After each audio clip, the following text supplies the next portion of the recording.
Baik, pemirsa, pendengar, dan peserta yang ada di Zoom Meeting, kita lanjutkan webinar kita, diskusi yang menarik berkaitan dengan isu-isu aktual penelitian hukum keluarga di Indonesia ini. Dan kali ini kita akan mendengarkan paparan dari seorang pakar di bidang hukum keluarga, Profesor Ewisna Relawati, yang istilah saya mengamati di konteks kegiatan-kegiatan akademis itu ada sedikit pakar lah katakanlah yang khusus mengkonsentrasikan dirinya di bidang hukum keluarga ini. Salah satu yang menjadi banyak rujukan kita adalah dari Profesor Ewisna Relawati ini. Oleh itu mari kita simak bersama-sama ya apa yang beliau sampaikan. Tentu sekali lagi juga dari materi ini nanti akan terlihat di kita bagaimana katakanlah 3 persoalan pokok atau masalah pokok yang berkaitan dengan hukum keluarga yang nanti dikaitkan dengan perkembangan-perkembangan kekinian yang sedang terjadi sekarang ini. Kami persilahkan Prof. Ewisna Relawati untuk menyampaikannya. Silakan. Baik, terima kasih. Saya ucapkan terima kasih kepada Bapak Saifuddin sebagai moderator. Assalamualaikum warahmatullahi wabarakatuh. Alhamdulillahirrahmanirrahim. Puji syukur kita panjatkan pada Allah Subhanahu wa Ta'ala yang telah memberikan kepada kita kesehatan, kebaikan, kesejahteraan sehingga kita bisa bertemu dalam acara webinar ini. Salawat wassalam kita limpahkan pada Nabi Muhammad SAW. Saya mengucapkan terima kasih banyak kepada panitia yang telah menginisiasi dan menyelenggarakan program atau kegiatan seminar atau webinar ini dan telah kedua kali melibatkan saya. Saya berterima kasih juga kepada kawan-kawan di program studi hukum keluarga dan para pengurus ya, alumni hukum keluarga di UIN Banjarmasin. Saya mengapresiasi apa yang dilakukan ini dan saya sangat senang dan bangga bisa kembali terlibat di dalam acara ini. Baik, saya sudah menyiapkan PowerPoint dan saya sudah sampaikan juga PowerPoint saya, tapi jika diizinkan saya bisa men-share PowerPoint saya sendiri ya Pak Saifuddin ya. Oke, silakan Bro. Iya, baik. Saya menyiapkan cukup banyak slides ya, dan saya punya waktu 20 menit, nanti monggo saya diinstruksi saja, diminta untuk berhenti. Ada banyak isu yang saya ingin sampaikan ya, seperti biasa sebelumnya juga saya menyampaikan beberapa isu, tapi mungkin nanti saya akan fokus pada isu yang terbaru ya. Mudah-mudahan ini bisa memberikan kita semuanya pandangan atau pemahamannya yang terkait dengan isu-isu hukum keluarga dan dikaitkan nanti dengan penelitian apa yang kita bisa kaji atau bisa teliti kaitannya dengan isu-isu aktual ini. Saya terlebih dahulu ingin memaparkan terkait dengan apa itu hukum keluarga Islam, meskipun kita tahu bahwa ini merupakan sebuah bidang hukum yang memang sudah dipahami dengan baik, apalagi oleh kawan-kawan yang berada di prodi hukum keluarga. Tetapi untuk mengingatkan kembali, saya mungkin perlu menyampaikan apa yang dimaksud dengan hukum keluarga. Mengapa saya menyampaikan ini? Ada kalanya kita memahami agak sedikit berbeda terkait dengan ini. Kadang kita kemudian terjebak dengan isu yang ada di dalam keluarga, padahal ini bukan merupakan isu hukum keluarga.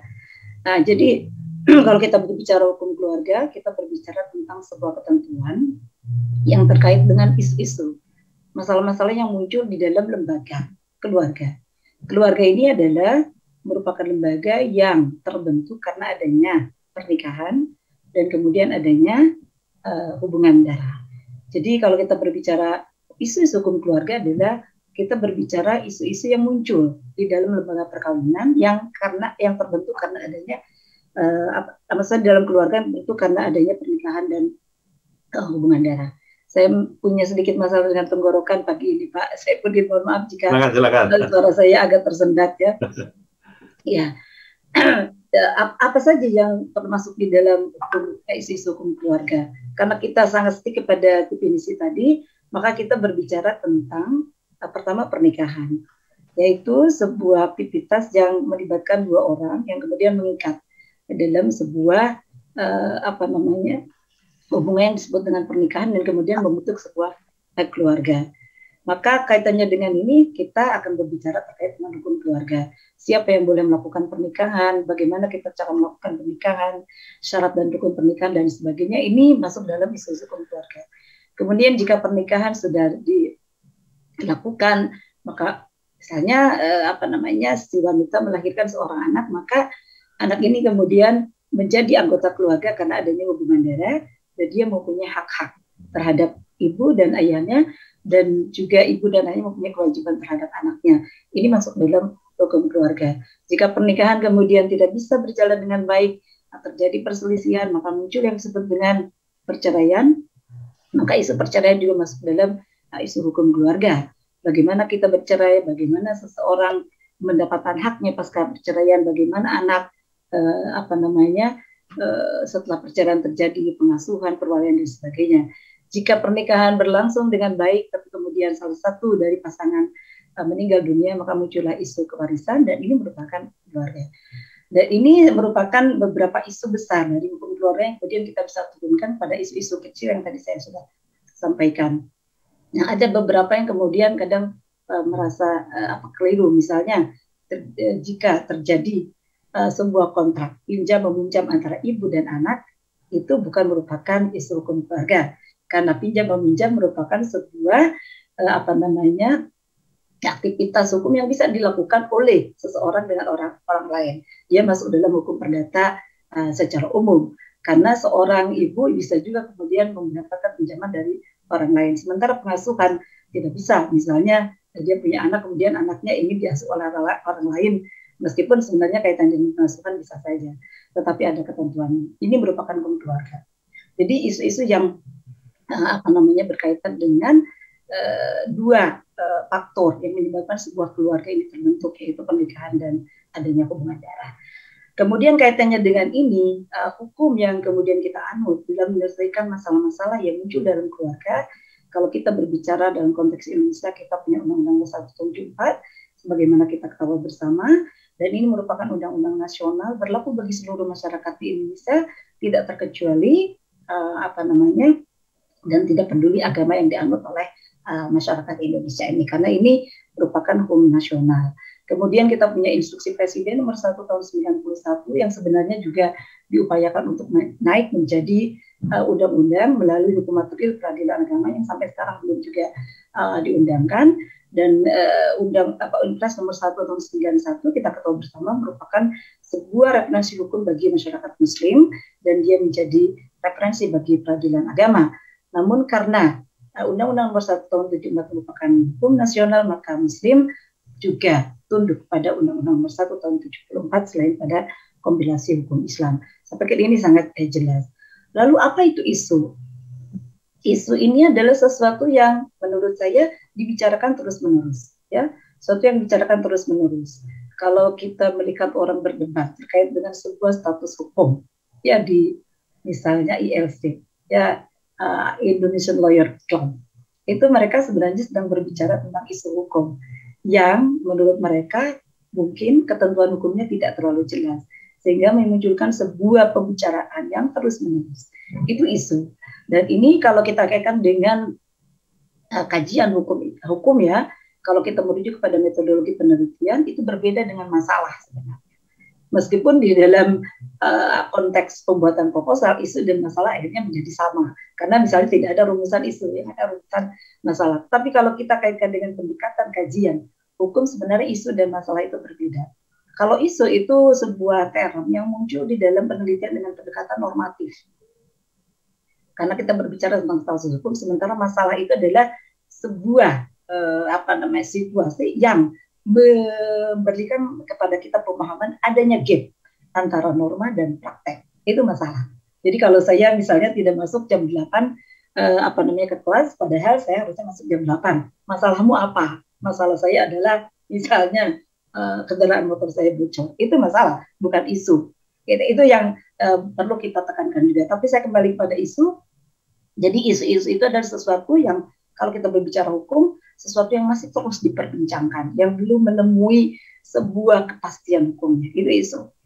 Lalu apa itu isu-isu aktual atau isu kontemporer?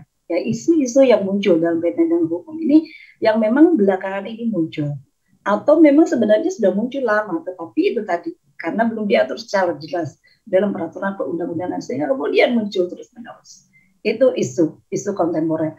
Karena adanya perkembangan teknologi, karena adanya perkembangan pengetahuan, karena adanya perkembangan ketentuan hukum mengikuti standar hukum internasional, maka isu kontemporer muncul. Misalnya kaitannya dengan teknologi, nanti kita bisa lihat bagaimana seorang bisa melakukan misalnya akad nikah melalui media, atau apakah seseorang yang berada di luar negeri ketika dia ingin melakukan pernikahan bisa tetap di luar negeri sementara pasangannya ada di dalam negeri di Indonesia.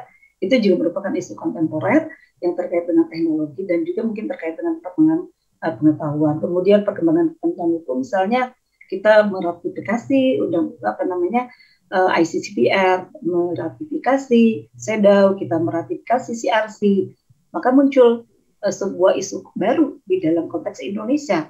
Kalau kita merujuk misalnya kepada CRC, Konvensi Hak Anak, kaitannya dengan usia minimum pernikahan, kaitannya dengan pengasuhan, apakah seorang wanita non-muslim misalnya masih mempunyai hak untuk mendapatkan pengasuhan terhadap anaknya ketika dia melakukan perceraian. Sementara misalnya ketentuan di CRC mengatakan tidak ada diskriminasi bagi pengasuhan, misalnya seperti itu.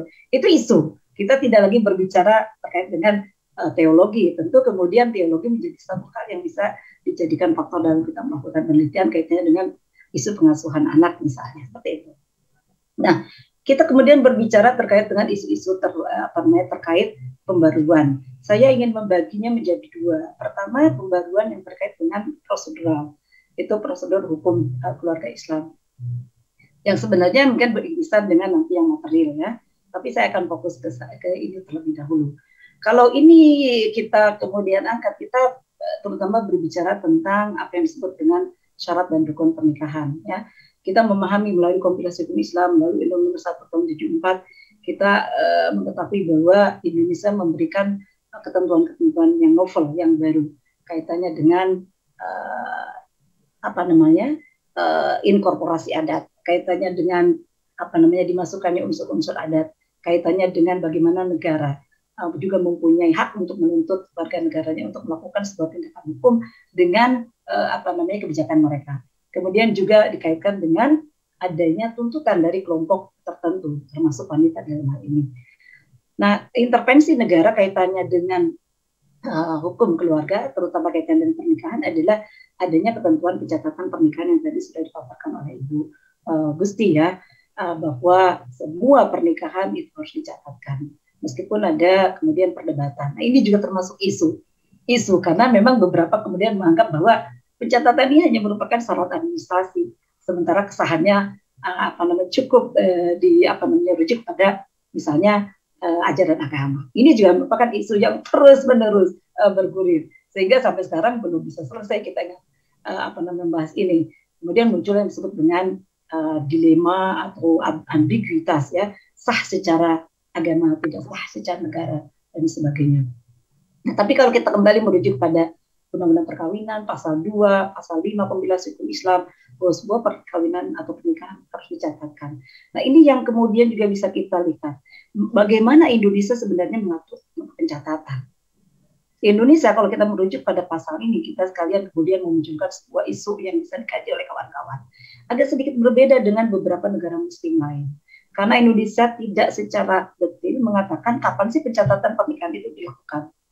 Tapi kita melakukannya sesegera mungkin. Ketika saya ingin melakukan pernikahan, maka saya kemudian mengurus dokumen dan saya mengundang pegawai kantor urusan agama untuk mencatatkan pernikahan. Sementara di beberapa negara muslim lain ada yang kemudian mengatakan bahwa sesegera mungkin pencatatan itu dilakukan. Bahkan Malaysia misalnya memberikan jangka waktu 7 hari di beberapa negara bagian. Kemudian juga kalau dikaitkan dengan pencatatan pernikahan di luar negeri dengan sistem hukum luar negeri, kita juga memahami misalnya di Malaysia, saya tidak jauh-jauh, itu memberikan ketentuan yang berbeda bahwa pernikahan yang dilakukan di luar negeri itu bisa tidak dicatatkan, tapi dalam waktu 1 tahun ketika dia akan pulang ke Malaysia, maka dia kemudian bisa mencatatkan di Malaysia, begitu. Dan dia tidak dipahami sebagai orang yang melakukan pernikahan siri. Nah, ini menarik untuk dikaji, mungkin juga dengan metode perbandingan dengan beberapa negara lain, Maroko dan sebagainya, yang menurut saya mempunyai perbedaan. Kemudian siapa yang mencatat juga, kalau di Maroko matahari misalnya kita ini. Itu menarik, itu belum banyak Pak Saifuddin yang melakukan penelitian kaitan dengan prosedur ini. Saya punya banyak sekali misalnya isu-isu yang memang bisa dikaji, tapi waktunya tidak terlalu banyak untuk saya bisa berbicara. Kemudian juga kalau saya kaitkan dengan pencatatan pernikahan, kemudian dikaitkan dengan usia minimum pernikahan, itu juga sangat berkorelasi. Bagaimana tadi Bu Gusti menyampaikan bahwa ada pasangan yang kemudian tidak melakukan pencatatan pernikahan karena dia masih di bawah umur. Ketika dia datang ke kantor urusan agama ingin melakukan pernikahan dan mencatatkannya, kantor urusan agama akan menolak dan kemudian memberikan surat penolakan dan sekaligus juga memberikan surat rekomendasi secara prosedural, rekomendasi untuk pasangan ini datang ke pengadilan agama untuk mengajukan dispensasi. Tapi ada kalanya kemudian pasangan ini tidak melakukannya, alih-alih datang ke pengadilan agama melakukan dispensasi, dia memilih untuk melakukan pernikahan siri, lalu kemudian memilih melakukan isbat nikah di kemudian hari. Ini juga menjadi yang menarik. Apakah misalnya pengadilan agama, para hakimnya kemudian mempertimbangkan usia ketika dia melakukan nikah siri? Mungkin tidak, gitu. Karena kemudian mereka melakukan isbat nikah ketika usia minimum pernikahan mereka sudah mencapai usia kalau sekarang 19 tahun. Kemudian juga kita berbicara tentang akad di majelis yang berbeda yang tadi saya sampaikan, atau akad via media. Kemudian juga kita berbicara misalnya nikah misyat yang melibatkan pasangan yang datang dari luar negeri untuk berpiknik ke sebuah tempat di Indonesia, lalu kemudian melakukan pernikahan. Itu juga merupakan sebuah isu yang menarik. Bagaimana kita melihat praktek pernikahan, dan ini dikaitkan dengan norma hukum yang ada di Indonesia. Saya akan skip ini. Nah, saya masuk pada satu isu yang mungkin Pak Saifuddin juga sudah sangat familiar dengan isu ini. Saya tidak punya banyak waktu, tapi saya karena kemarin juga di kegiatan sebelumnya sudah terlibat, mungkin juga sudah menyampaikan beberapa isu. Saya akan sedikit fokus pada isu baru masih terkait dengan prosedur, yaitu isu pencatatan pernikahan dan isu baru terkait dengan ketentuan diperbolehkannya pasangan yang melakukan pernikahan sendiri untuk mendapatkan kartu keluarga. Begitu ya Pak Saifuddin ya? Ya, di 2016 sebenarnya ketentuan ini muncul, tetapi belakangan ini menjadi hangat, menjadi perdebatan, dan ini merupakan isu menurut saya. Tapi saya mengkaitkannya dengan prosedur.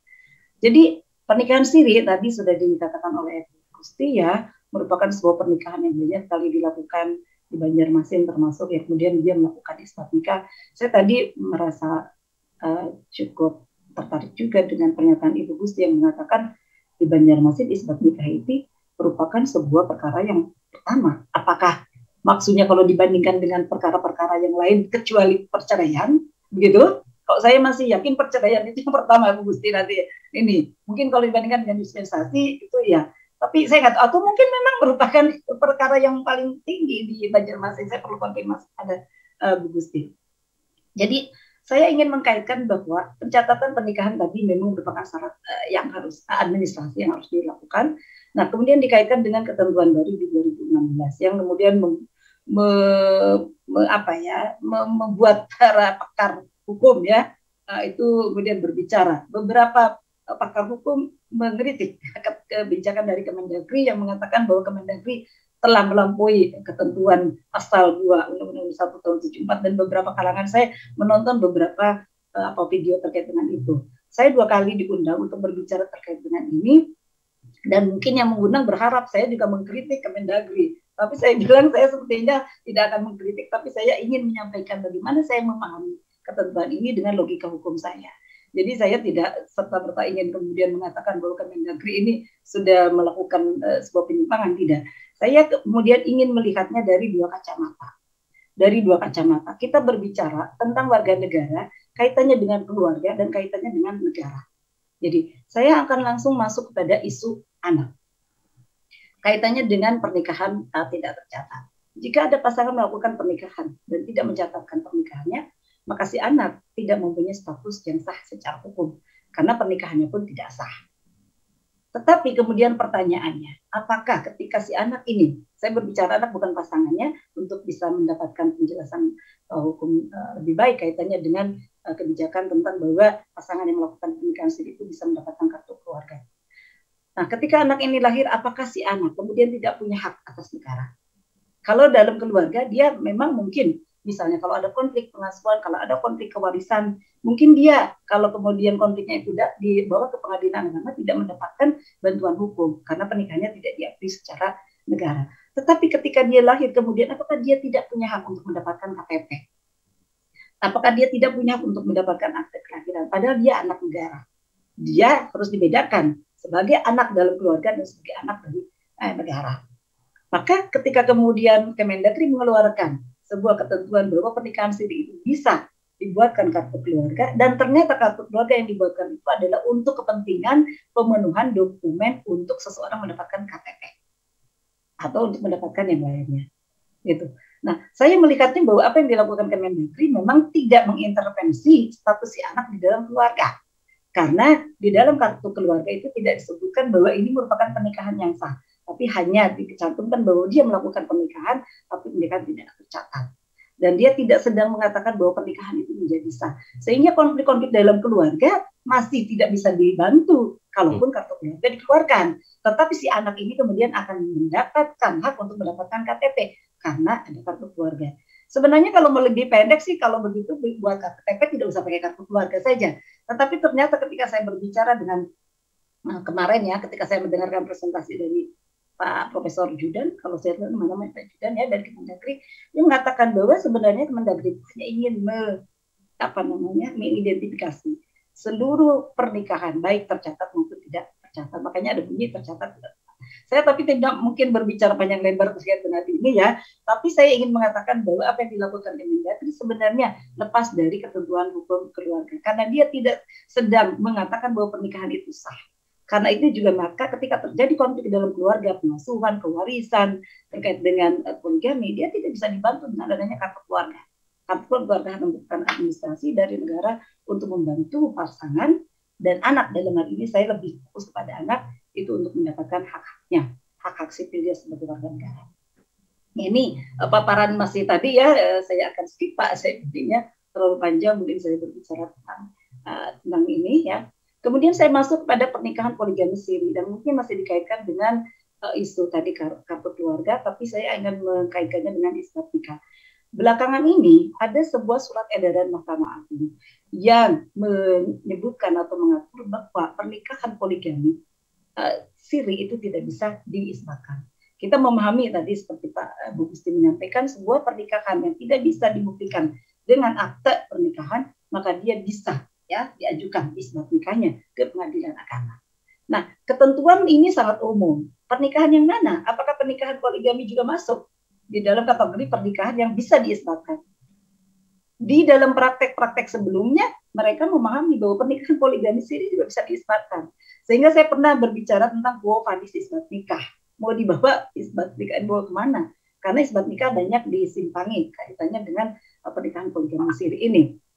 Nah, kaitannya dengan itu di 2006 ada yang disebut dengan buku 2 pedoman bagi para hakim di pengadilan agama dalam menyelesaikan isbat nikah terkait dengan poligami siri. Poligami siri boleh diisbatkan, tetapi pihak si istri pertama harus dijadikan sebagai pihak, sehingga isbat nikah di sini tidak lagi menjadi tidak menjadi lagi volunteer, tapi menjadi kasus contentious, di mana ada sengketa, ada konflik di dalamnya, yaitu konflik antara katakanlah suami dan si istri kedua dengan istri pertama. Meskipun saya memahaminya ketika kemudian diajukan ke pengadilan, rata-rata istri menyerah. Mau gimana lagi kemudian memberikan.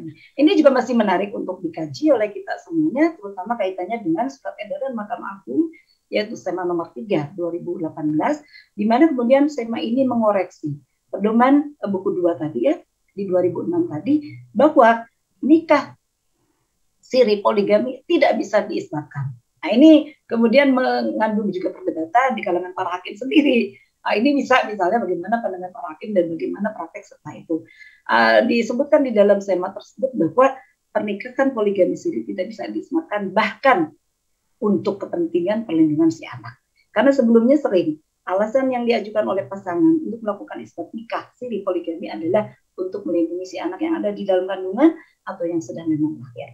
Tapi di dalam SEMA disebutkan bahkan untuk kepentingan si anak isbat nikah itu tidak bisa dilakukan. Maka SEMA ini sebenarnya ingin mengarahkan para pasangan yang melakukan poligami untuk mendapatkan izin terlebih dahulu ketimbang isbat nikah. Nah, ini ada banyak hal yang ini disampaikan. Tapi mungkin kalau saya masih bisa menyampaikan, Pak Saifuddin masih ada waktu. Silakan, Prof. Ya, nanti di ada beberapa slide lagi. Saya skip banyak tadi ya. Gitu. Nah, saya sekarang masuk pada isu-isu substansi ya. Kalau tadi lebih kepada prosedural meskipun beririsan dengan substansi. Nah, pertama saya akan berbicara tentang anak dan wanita. Ya, saya kelompokkan menjadi beberapa kelompok ya, anak dan wanita. Kita berbicara anak. Apa yang kita bisa bicarakan kalau kita melihat anak? Yang pertama kaitannya dengan kesahan anak. Ini merupakan isu lama sebenarnya, isu lama. Tetapi saya melihat bahwa anak ini masih bisa dikaji kaitannya dengan berbagai hal, terutama kaitannya dengan konsep-konsep yang memang sebenarnya dimunculkan di dalam fikih, yaitu disebut dengan konsep al-ghadar lil firash, konsep rokid. Dan kemudian yang paling menarik adalah kesahan anak dikaitkan dengan usia minimum dan maksimum kehamilan. Karena kita memahami di pasal 99 Komunitas Hukum Islam dan 100 dan di pasal 42-43 Undang-Undang 1 tahun 74 kita memahami anak yang sah, memahami bahwa anak yang sah adalah anak yang lahir dalam ikatan perkawinan yang sah. Perkawinan yang sah itu apa sih? Nah, itu juga masih isu gitu loh Pak, diperdebatkan gitu. Kemudian akibat perkawinan yang sah. Nah, kalau beberapa memahami perkawinan yang sah itu ya perkawinan yang dicatat. Tapi dan memahami perkawinan yang sah itu adalah perkawinan yang dicatat dan perkawinan siri yang sesuai dengan ketentuannya. Tetapi beberapa mengatakannya dalam konteks Indonesia, Undang-Undang 1 dan kompilasi anak yang sah adalah anak yang lain dalam ikatan perkawinan yang dicatatkan seperti itu. Nah, kaitannya dengan ketika dia lahir, usia minimum kehamilan. Ada seorang perempuan, mohon maaf, hamil, kemudian dia melakukan pernikahan. Karena pasal 53 mengatakan bahwa wanita hamil boleh melakukan pernikahan dengan laki-laki yang menghamilinya. Ketika dia kemudian melahirkan anak, maka anak yang dilahirkan meskipun pernikahannya baru berlangsung 1 bulan, maka kalau kita merujuk pada pasal 100 anak yang sah adalah, atau 99 ya, adalah anak yang lahir dalam ikatan perkawinan yang sah, maka dia menjadi anak yang sah. Kemudian muncul perdebatan. Bagaimana kalau dia lahirnya itu dalam waktu cuma 1 minggu, kurang dari 6 bulan pernikahan? Itu masih perdebatan Pak Saifuddin ya, semuanya. Terutama kaitannya dengan, saya kaitkan dengan perwalian. Perwalian. Ada pedoman di 2007, pedoman penetapan perwalian bagi perempuan yang akan menikah, ya, dan ketika si perempuan dan laki-laki akan menikah, maka ada sebuah mekanisme yang ditekankan oleh pedoman 2007 bahwa pegawai kantor urusan agama harus melihat 2 dokumen, yaitu dokumen akte lahir si anak yang akan menikah dengan dokumen pernikahan. Kalau terjadi kejanggalan, kejanggalan ini apa? Ternyata kejanggalan itu adalah jeda waktu antara pernikahan dengan kelahiran itu terlalu pendek. Maka kalau terjadi kejanggalan, yaitu intervalnya kurang dari 6 bulan, maka si anak ini tidak diberikan perwalian dari ayahnya yang menikahi ibunya, tetapi diberikan wali hakim. Apakah begitu? Nah, ini menarik karena ketika kemudian kita melakukan penelitian, ada praktek yang berbeda antara satu KUA dengan KUA yang lain. KUA yang satu merujuk kepada kompilasi hukum Islam mengatakan bahwa ini anak yang sah, maka bapaknya menjadi wali nasab ya, wali nasab berhak untuk menjadi wali dalam perkawinan. Tapi kemudian mereka merujuk pasal tertentu di pedoman 2007, anak ini tidak bisa mendapatkan perwalian dari bapaknya, tapi dia mendapatkan wali hakim. Seperti itu. Nah, ini meskipun kemudian di dalam pedoman itu terjadi mungkin ada koreksi belakangan ini. Kemudian saya lari pada syarat wali sendiri.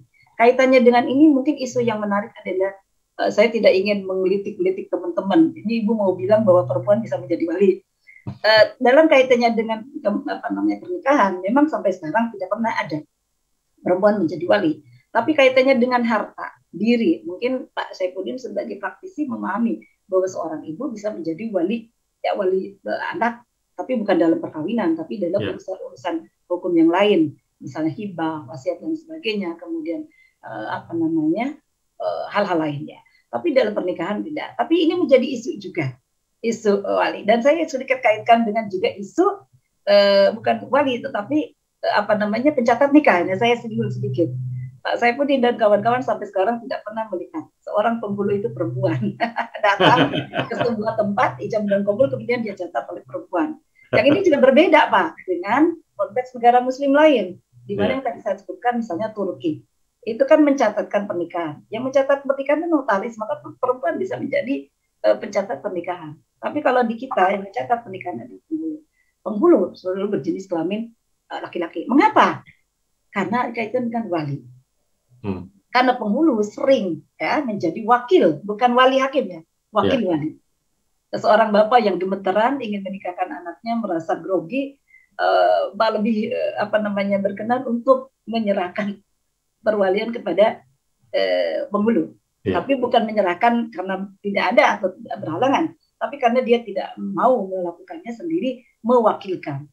Nah ini karena memang para penghulu biasa diminta untuk menjadi wakil, maka tidak ada penghulu itu perempuan. Nah kalau kita kaitkan dengan kemampuan perempuan, notaris kan banyak juga dari perempuan. Notaris untuk pencatatan jual beli itu kan banyak perempuan ya Pak ya. Sama kan tugasnya mencatatkan. Ini juga sama. Apakah karena ini perkawinan jadi kemudian ini? Tapi kalau saya lebih pada karena memang si penghulu bisa atau sering diminta untuk menjadi wali. Kemudian kemampuan secara fisik, dia difabel dan sebagainya. Usia, ini juga masih perdebatan yang saya tahu. Usia berapa sih seorang kakak? Ya, kalau saya mau menikah, saya punya kakak saya udah menikah atau belum menikah ya, belum menikah. Kalau udah menikah mungkin berbeda. Belum menikah, saya tidak punya wali, kakak saya bisa menjadi wali kan? Gitu. Berapa usia? Ada perdebatan. Tapi saya tidak mau panjang lebar terkait dengan ini. Kemudian isu pengasuhan, isu usia. Usia ini Kak teman-teman mungkin belum banyak Pak Saifuddin yang melakukan penelitian terkait dengan pengasuhan kaitan isu usia. Kenapa tidak banyak dilakukan? Mungkin kawan-kawan absen memahami ketentuan pengasuhan dan ketentuan tentang pengangkatan anak ya. Saya kaitkan pengangkatan anak ya. Nah, kalau isu usia 12 tahun ke ibu, usia 12 tahun ke 12 tahun ke bawah di ibu, kemudian usia 12 tahun boleh memilih. Tapi 12 tahun itu mengapa sih? Misalnya begitu. Kemudian dikaitkan dengan syarat pengasuh, agama, warga negaraan, tempat tinggal. Ini banyak sekali putusan-putusan yang misalnya tidak memberikan hak pengasuhan kepada seorang ibu meskipun anaknya berusia 1 tahun atau 2 tahun karena ibunya dianggap sudah meninggalkan agama Islam. Karena pengasuhan harus diberikan kepada yang beragama Islam. Tapi anaknya masih 2 tahun. Itu juga menjadi sebuah hal yang menarik. Nah, saya kembali kepada tadi pengangkatan anak. Disebutkan di dalam peraturan perundang-undangan pengangkatan anak bahwa anak yang boleh diangkat itu anak yang berusia sekian. Kemudian seorang pasangan itu boleh melakukan pengangkatan anak ketika dia sudah melakukan pernikahan sekian tahun, 5 tahun. Kemudian usia minimum seorang single parent bisa mengasuh atau mengangkat anak itu adalah kalau tidak salah 35 tahun. Ada yang bertanya, kalau saya menikah 25 tahun, 5 tahun 30 saya bisa mengangkat anak. Tapi kalau saya single kenapa jadi 35 tahun? Itu kenapa coba? Filosofi di balik itu tuh bisa dicari. Gitu, bisa dilihat. Oh, karena kalau orang pasangan, saya misalnya menikah baru 2 tahun, mungkin saya akan diberi anak, bahkan mungkin langsung 2 gitu Pak ya, kembar. Jadi nunggu 5 tahun. Atau juga dilihat dari psikologi dari keluarga. Ini pasangan ini mau baik-baik aja atau tidak? Kalau dia dibiarkan mengangkat anak, ternyata dia pasangan yang kurang baik. Kalau 5 tahun mungkin dianggap ini bisa berjalan 5 tahun, berarti pasangan ini pasangan yang utuh. Itu juga filosofinya mungkin bisa dilihat. Nah kemudian usia maksimum seorang itu boleh mengangkat anak itu 55 tahun. Gitu, tidak boleh. Itu kenapa? Ya karena kalau 50 itu mungkin usia produktif. Kalau dia udah 55 tahun, 56 mengangkat anak, mungkin tidak memberikan perlindungan atau pendidikan terbaik bagi anak. Tapi ada kasus, Pak, yang saya teliti. Ada seorang pasangan melakukan pengasuhan terhadap anak ketika anaknya masih usia 1 tahun. Gitu. Dan ketika dia mengasuh anak usia 1 tahun, dia usianya masih 50 tahun. Tapi kemudian dia ingin memformalkan pengasuhannya melalui pengangkatan anak. Tapi usianya sudah 60 tahun. Kalau para hakimnya stick pada ketentuan itu, ya tidak boleh dia melakukan pengangkatan anak. Tapi kalau kita lihat misalnya, ini kan sudah diasuh. Anaknya sudah berusia pada waktu itu sekitar 10 tahun. Gitu. Nah, ini menarik menurut saya. Kemudian hal-hal lain yang bisa kita teliti adalah kaitannya dengan budaya, teknologi, dan globalisasi yang lain. Terakhir adalah terkait dengan isu kewarisan. Isu kewarisan itu yang menarik menurut saya sampai sekarang adalah isu penghalang kewarisan. Mawani'ul Irth itu mencakup al-kufr, ar-ridah. Al-kufr dan ar-ridah saya bedakan ya. Ridha itu merupakan sebuah tindakan kepelalikan agama pada saat orang sebenarnya pada saat tertentu di mana dia sebelumnya beragama Islam. Nah, itu penghalang pewarisan. Ada satu hal yang mungkin menarik, fitnah di pasal 170 kalau tiba-tiba lupa. Itu fitnah itu merupakan salah satu penghalang pewarisan, yaitu fitnah yang menyebabkan seorang yang difitnah itu dipenjara maksimal 5 tahun. Minimal 5 tahun. Saking kejinya fitnahnya sehingga kemudian fitnah itu terbukti bahwa ini bukan merupakan sebuah kebenaran tapi fitnah. Maka dia mamnu' minal irs, akan terhalang karena fitnah. Kenapa gitu kan? Ini menarik juga dikaji. Dari mana ini isu ini pasal ini muncul? Ini apakah ada kaitannya al-fitnah atau asyaddu minal qatl? Al-qatl itu yang naul irs atau juga mungkin kaitannya dengan hak asasi manusia dan sebagainya. Kemudian definisi harta waris kaitannya dengan ketentuan harta bersama. Saya pikir ini juga menarik ya.